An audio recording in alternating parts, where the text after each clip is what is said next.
So if you have an F-150, especially if it's a base model, a little tip is you can go and get pretty much any interior part out of a upper trim F-150, or what seem to not be as picked over at the junkyards is the Expeditions. And for this is replacing, I have a base model 2001 F-150, 10th generation.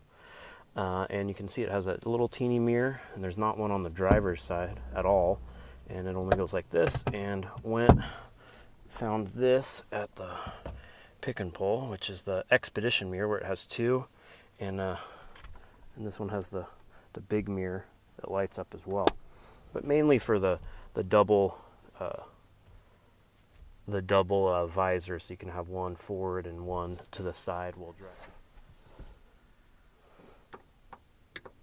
And then just go and unscrew the other side over here.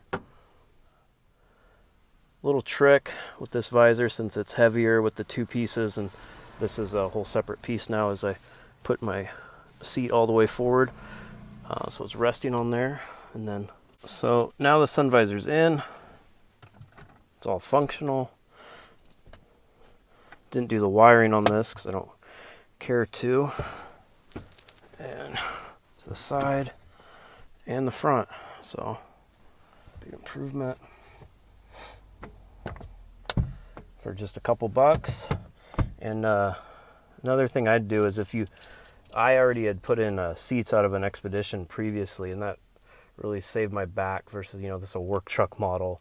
So go to pick and pull if you have a base F-150 and start pulling parts out of a nice Expedition.